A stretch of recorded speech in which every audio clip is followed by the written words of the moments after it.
सो यार फाइनली जंगल cruise release हो चुकी है और ट्रेलर देखने के बाद मैं काफी एक्साइटेड था इस मूवी को लेके। इसके दो रीजन है कि पहला कि ये एडवेंचर की कैटेगरी में आती है जो कि मेरी वन ऑफ द फेवरेट है, और दूसरा कि थोड़ी बहुत पैरेट्स ऑफ द कैरेबियन वाली फील भी आती है और इस तरह की मूवी देखना मुझे काफी पसंद है, चाहे जैसे भी हो। तो अगर किसी ने ये मूवी देखी है तो यार नीचे कमेंट बॉक्स में जरूर बताना कि मूवी कैसे लगी। खैर तो स्टार्ट करने से पहले वीडियो को लाइक कर देना और अगर चैनल पर फर्स्ट टाइम आए तो यार चैनल को सब्सक्राइब कर देना।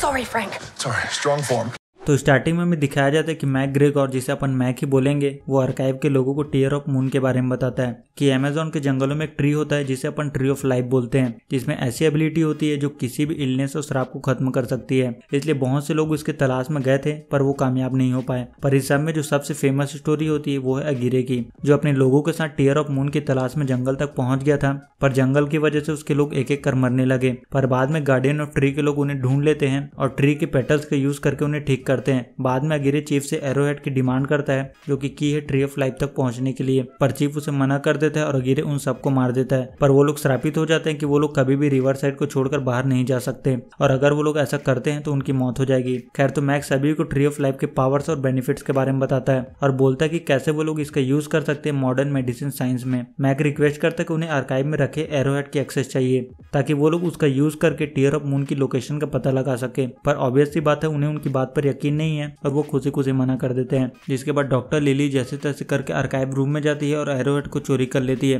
पर यह बात प्रिंस को पता चल जाती है और वो लिली को भागते हुए देख लेता है और वो लिली को पकड़ने की कोशिश करता है, पर लिली किसी तरह वहां से भाग जाती है। जिसके बाद लिली मैक को अमेज़न चलने के लिए बोलती है पर मैक मना कर देता है। पर लिली को पता होता है कि उसका भाई उसे लेकर काफी पॉजिटिव है, इसलिए लिली थोड़ा इमोशनल ड्रामा करती है और ना चाहते हुए मैक को उसकी बात माननी पड़ती है। तो अब उन्हें एक स्कीपर की जरूरत थी। जिसके बाद हमें फ्रैंक को दिखाते हैं जो कि एक बोट का स्कीपर है और जंगल क्रूज के टूरिस्ट गाइड का काम करता है। पर फ्रैंक हमेशा अपने टूरिस्टों की बैंड बजा देता है। फ्रैंक ने जंगलों में अपने लोगों के साथ मिलकर काफी सारे ट्रैप बिछाए थे जिससे वो टूरिस्ट को डराकर उनसे अच्छे खासे पैसे ऐंठ लेता है। रीजन होता है कि फ्रैंक को पैसों की जरूरत थी क्योंकि उसने मिस्टर नीलो से काफी सारे पैसे उधार लिए थे एक नया बोट इंजन के लिए। खैर तो फ्रैंक मिस्टर नीलो के पैसे वापस नहीं कर पाता, इसलिए मिस्टर नीलो फ्रैंक के बोट का इंजन को निकाल लेते हैं और उसे लॉक कर उसकी चाबी एक बॉक्स में रख देते हैं। मिस्टर नीलो फ्रैंक को बोलते हैं कि उसके पास एक हफ्ते का वक्त है उसके पैसे वापस करने के लिए, नहीं तो वो उसकी बोट भी उससे ले लेंगे। जिसके बाद फ्रैंक चाबी की तलाश में मिस्टर नीलो के कैबिन में जाता है और लॉक खोलने की कोशिश करता है एंड तभी लिली मिस्टर नीलो को ढूंढते हुए वहां आ जाती है और डोर नॉक करने लगती है, पर फ्रैंक डोर नहीं खोलता। तो लिली बोलते कि उसके पास उसके लिए एक ऑफर है जिसके बदले वो उसे अच्छे खासे पैसे देगी और फ्रैंक डोर खोल देता है। तो लिली बताती है कि उसे लैग्रिमा डी क्रिस्टिला नाम की एक जगह पर जाना है टीयर ऑफ मून को ढूंढने, और लिली फ्रैंक को एक मैप देती है जिसे अगीरे के कैटोग्राफर ने बनाया था जो उसके डैड के पास था, जो बचपन में उसे टीयर ऑफ मून की कहानी सुनाते थे। खैर तभी लिली की नजर उस बॉक्स पर पड़ती है जिसे फ्रैंक खोलने की कोशिश कर रहा था और लिली उस बॉक्स को खोल देती है। इसके बाद वो लोग पैसों की डील वगैरह करते हैं एंड तभी वहाँ मैक मिस्टर नीलो को लेकर आ जाता है और लिली समझ जाते है कि वो बंदा अब तक उसकी काट रहा था। तभी फ्रैंक लिली के पास एरोहेड देख लेता है और फ्रैंक कम पैसों में लिली को वहाँ ले जाने के लिए तैयार हो जाता है। फ्रैंक बोलता है कि वो इकलौता इंसान है जो उसे वहां तक ले जा सकता है। तभी वहाँ एक बिग कैट आ जाता है और सब पर हमला करने लगता है, पर फ्रैंक किसी तरह उसे खिड़की से बाहर फेंक देता है। पर यहाँ पर एक कैच होता है कि उस बिग कैट का नाम होता है प्रॉक्सिमा, जो फ्रैंक का ही पालतू है, और फ्रैंक का प्लान काम कर जाता है और लिली उसके साथ जाने के लिए तैयार हो जाती है। जिसके बाद मैक और लिली फ्रैंक को बोट के पास मिलते हैं और तभी मैक और फ्रैंक लगेज को लेकर एक दूसरे से लड़ने लगते हैं और इसी बीच प्रिंस के लोग लिली को किडनैप कर लेते हैं। तभी मिस्टर नीलो के लोग भी फ्रैंक के पीछे पड़ जाते हैं और उन्हें वहां से भागना पड़ता है। वहीं लिली जैसे तैसे करके वहां से भाग जाती है पर प्रिंस के लोग उसके पीछे पड़ जाते हैं एंड तभी वहां फ्रैंक आ जाता है और वो लोग किसी तरह बोट तक पहुंच जाते हैं। पर एक मुसीबत गई नहीं कि उससे बड़ी मुसीबत उनके पीछे पड़ जाती है और प्रिंस सबमरीन लेकर उनके पीछे पड़ जाता है और उन पर ताबड़तोड़ हमला करता है और उनकी बैंड बजा देता है, पर फ्रैंक किसी तरह वहां से भागने में कामयाब हो जाता है। खैर तो आगे चलकर रास्ते दो हिस्सों में बढ़ जाती है और लिली फ्रैंक से शॉर्टकट लेने के लिए बोलती है जो कि गलत होता है और ज्यादा खतरनाक होता है, और फ्रैंक लिली को समझाने की कोशिश करता है कि वो रास्ता ज्यादा खतरनाक है, पर लिली फ्रैंक की बात नहीं सुनती। खैर तो आगे चलकर वो लोग एक जगह पर रेस्ट करने के लिए रुकते हैं और डिनर वगैरह करते हैं और मैक नीचे डेक पर सोने चला जाता है। तभी प्रॉक्सिमा उसके पीछे पड़ जाती है और लिली को पता चल जाता है कि फ्रैंक ने जो उस बिग कैट से लड़ाई की थी वो सब फेक था।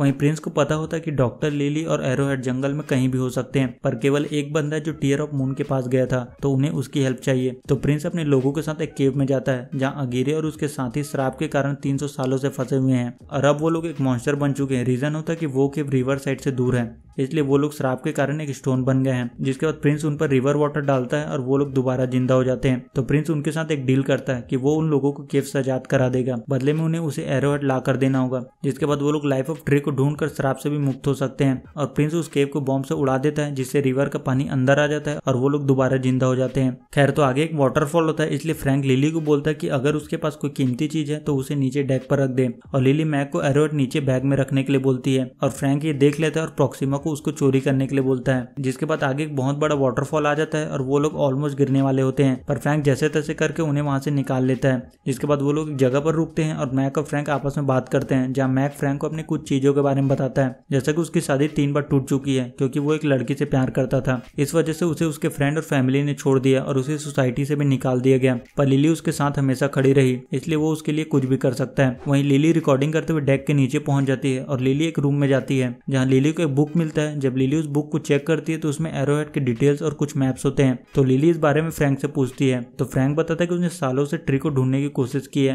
पर उसे कुछ भी नहीं मिला क्योंकि उसके पास एरोहेड नहीं था। तभी हेडहंटर के लोग उन पर हमला करते हैं और उन्हें बेहोश कर देते हैं। जिसके बाद उन लोगों को उनके चीफ के पास लाया जाता है। तो चीफ बोलता है कि वो लोग उन लोगों को यहाँ से जाने देंगे, बदले में उसे एरोहेड देना होगा, पर लिली साफ मना कर देती है और उनसे लड़ने लगती है और वो लोग उस पर हंसने लगते हैं। तो एक्चुअल में वो लोग फ्रैंक के दोस्त होते हैं जो अक्सर फ्रैंक के कहने पर टूरिस्टों को लूटने का काम करते हैं। तो फ्रैंक ने एरोहेड पाने के लिए सब किया था और इस बात से लिली फ्रैंक से काफी गुस्सा हो जाती है और उसे एक मुक्का जड़ देती है। खैर, तो लिली सैम को एरोहेड में लिखे लैंग्वेज को पढ़ने के लिए बोलती है। तो यहाँ लिली को पता चलता है कि टीयर ऑफ मून को अब तक कोई इसलिए नहीं खोज पाया क्योंकि वो लोग अब तक उसे गलत जगह पर ढूंढ रहे थे। तो tear of moon Lala Luna नाम की एक जगह पर है जहाँ सांप अपने पूंछ को काट रहा है और उन्हें वो लोकेशन मिल जाती है, पर उन्हें 2 से 3 दिन लगेगी वहां तक पहुंचने के लिए। इसके बाद लिली ये डिसाइड करती है कि वो अकेले ही जाएगी क्योंकि उसे अब फ्रैंक पर एक पैसे का भरोसा नहीं होता। पर फ्रैंक लिली को समझाने की कोशिश करता है कि अगर वो अकेली गई तो जिंदा वापस नहीं आएगी और उसे तो तैरना भी नहीं आता, पर लिली उसकी बात नहीं सुनती। जिसके बाद लिली फ्रैंक को उसके पैसे दे देती है और वहां से चली जाती है। तभी वहाँ अगीरे और उसके लोग अटैक करते हैं और एक एक कर सबको मारने लगते हैं और फ्रैंक और लिली वहां से भागने की कोशिश करते हैं, पर अगीरे किसी तरह लिली से एरोहेड हासिल कर लेता है। पर फ्रैंक अगीरे से दोबारा एरोहेड छीन लेता है, पर फ्रैंक नीचे गिर जाता है, पर उससे पहले वो लिली को एरोहेड दे देता है। पर लिली को लगता है कि गिरने की वजह से फ्रैंक की मौत हो गई है। जिसके बाद सैम उन्हें लेकर वहां से भाग जाती है और सैम लिली को रिवर साइड से दूर भागने के लिए बोलती है क्योंकि अगीरे वहां नहीं आ सकता, और लिली जैसे तैसे करके रिवर साइड से निकल जाती है। अगले दिन लिली मैक को ढूंढती है, तभी वो फ्रैंक को देखती है और वो जिंदा होता है। लिली काफी सरप्राइज होती है कि आखिर फ्रैंक जिंदा कैसे है और उसका ब्लड भी नहीं निकल रहा है। तभी फ्रैंक बताता है कि उसका असली नाम फ्रांसिस्को है और उसकी उम्र 400 साल की है।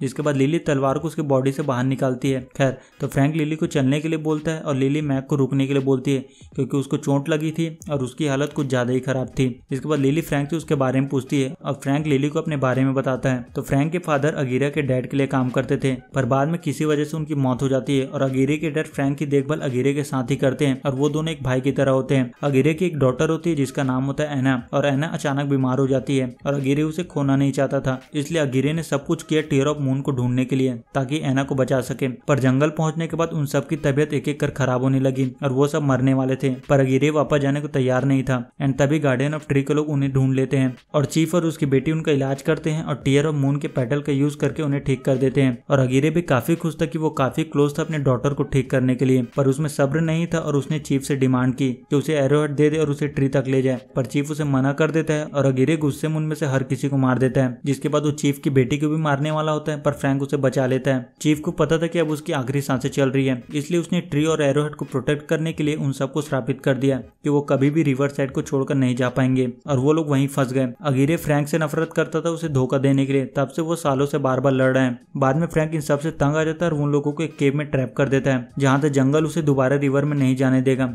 जंगल ने उन्हें 300 सालों तक रखा और उन्हें मॉन्स्टर बना दिया। और यहाँ लिली को यह भी पता चलता कि जो मैप उसके पास है वो फ्रैंक नहीं बनाया था। फ्रैंक बताता कि वो एरोहेड को काफी सालों से ढूंढ रहा था पर उसे नहीं मिला, पर अब अगर उसे ट्री मिल गए तो श्राप खत्म करने के बाद वो रेस्ट करना चाहता है। वहीं सैम और मैक जा रहे होते तभी प्रिंस वहां आ जाता है और मैक को पकड़ लेता है। जिसके बाद प्रिंस मैक को एक जगह पर लेकर जाता है जहाँ कुछ ट्राइब्स के लोग रहते हैं। तो प्रिंस मैक से डील करता है कि वो लिली और फ्रैंक की लोकेशन बता दे, नहीं तो वो उन सबको मार देगा, और मैक उसे लोकेशन बता देता है। वहीं फ्रैंक और लिली लाला लूना पहुंच जाते हैं। जिसके बाद फ्रैंक उस जगह की छानबीन करता है तो उसे पता चलता है कि पानी के अंदर एक चैम्बर बना हुआ है जिसके अंदर एक लीवर है जिसे उन्हें खोलना होगा। जिसके बाद फ्रैंक लिली को लेकर पानी के अंदर जाता है और लिली चैम्बर के अंदर जाती है और किसी तरह वो लोग लीवर खोलने में कामयाब हो जाते हैं, जिससे सारा पानी नीचे चला जाता है और उन्हें अंदर जाने का रास्ता मिल जाता है। पर लिली को पता पता होता है कि ट्री मिलने के बाद फ्रैंक क्या करने वाला है और लिली कहीं ना कहीं फ्रैंक को पसंद करने लगी थी और उसे पता होता है कि फ्रैंक लंदन जाना चाहता है और मोटर कार चलाना चाहता है, इसलिए लिली उसे बोलते कि उसके साथ लंदन आ सकता है और मोटर कार चला सकता है, वो उसे गाइड करेगी। एंड तभी वहाँ प्रिंस आ जाता है और उन्हें पकड़ लेता है और लिली मैक को बचाने के लिए प्रिंस को एरोहेड दे देती है। प्रिंस बताता है कि वो इसका यूज वॉर को जीतने के लिए करेगा और लोगों पर राज करने के लिए। जिसके बाद वो लोग अंदर जाते हैं और ट्री तक पहुंच जाते हैं, पर ट्री डेड हो चुका था और प्रिंस लिली को उसे दोबारा ब्लूम करने के लिए बोलता है। लिली बोलती है कि उसे जो चाहिए था उसके पास है, फिर वो उन्हें मार क्यों नहीं देता। इनडायरेक्टली वो मना कर देती है। तो प्रिंस लिली को मारने वाला होता है, तभी फ्रैंक उसे रोक लेता है और फ्रैंक प्रिंस से एक डील करता है कि वो लिली और मैक को वहां से जाने दे और उसे एक सिंगल पेटल दे दे तो वो उस ट्री को दोबारा ब्लूम कर सकता है। जिसके बाद फ्रैंक उस ट्री को ब्लूम करने की कोशिश करता है पर वो नहीं कर पाता। तभी लिली प्रिंस से बोलती है कि अगर उसे एक पेटल देने को तैयार हो जाए तो वो उसकी मदद कर सकती है। प्रिंस बोलता है कि इसके लिए फ्रैंक को अपना पेटल सेक्रीफाइस करना होगा। फ्रैंक बोलता है कि वो अपने पेटल सेक्रीफाइस कर देगा पर उससे पहले लिली को उसे मारना होगा और लिली मान जाती है क्योंकि उसे पता होता है कि फ्रैंक मरने वाला तो है नहीं। तो फ्रैंक और लिली ट्री को ब्लूम करने का ट्राई करते हैं, तभी उन्हें पता चलता है कि वो एक्चुअल में एरोहेड नहीं है बल्कि वो एक ब्रोकन हार्ट है और फ्रैंक और लिली ट्री को दोबारा ब्लूम करने में कामयाब हो जाते हैं। जिसके बाद लिली फ्रैंक को गोली मार देती है और वो नीचे गिर जाता है और फिर लिली प्रिंस को लोगों को मारकर ट्री पर चढ़ जाती है। वहीं फ्रैंक प्रिंस को लोगों को मारकर मैक को छुड़ा लेता है पर तब तक ट्री दोबारा डेड होने लगती है। पर लिली जैसे तैसे करके एक पेटल ले लेती है एंड तभी लिली नीचे गिर जाती है और प्रिंस लिली को पेटल देने के लिए बोलता है पर लिली पेटल फ्रैंक के पास फेंक देती है और फ्रैंक को पेटल मिल जाता है एंड तभी वहाँ अगीरे आ जाता है और प्रिंस को मार देता है। जिसके बाद वो लिली के पीछे पड़ जाता है और फ्रैंक अगीरे को पेटल दिखाकर किसी तरह अपने पीछे लाने में कामयाब हो जाता है। जिसके बाद अगीरे फ्रैंक के पीछे आता है पर तब तक फ्रैंक ने पेटल मैक को दे दिया था। तो फ्रैंक का प्लान होता है कि उसे बोट को डोर से क्रैश कराना है ताकि रिवर को पानी को रोक सके और अगीरे को दोबारा कैद कर सके। खैर तो प्रिंस लिली पर हमला करता है पर मैक उसे मार देता है। जिसके बाद अगीरे फ्रैंक में लड़ाई होती है और बोट क्रैश हो जाता है और रिवर ब्लॉक हो जाता है और वो लोग दोबारा कैद हो जाते हैं। जिसके बाद लिली पेटल का यूज करती है फ्रैंक को ठीक करने के लिए और फ्रैंक ठीक हो जाता है और फ्रैंक का ब्लड भी निकलने लगता है, मतलब उसका श्राप भी खत्म हो चुका है। जिसके बाद वो लोग वापस जाते हैं और फ्रैंक मिस्टर नीलो को उसका बोट वापस दे देता है। वहीं मैक आर्काइव मेंबर को बताता है कि जो उन्होंने टीयर ऑफ मून के बारे में पढ़ा या सुना है वो सब सच है और मैक उनके आर्काइव मेंबर बनने के इन्विटेशन को रिजेक्ट कर देता है। वहीं फ्रैंक और लिली लंदन में कार ड्राइव करते हैं और दी एंड। सो इसी के साथ इस वीडियो में इतना ही। वीडियो अच्छा लगे तो वीडियो को लाइक कर देना और चैनल को सब्सक्राइब कर देना। तो इसी के साथ वीडियो को यहीं रैप अप करते हैं। सी यू इन नेक्स्ट वीडियो, तब तक के लिए गुड बाय।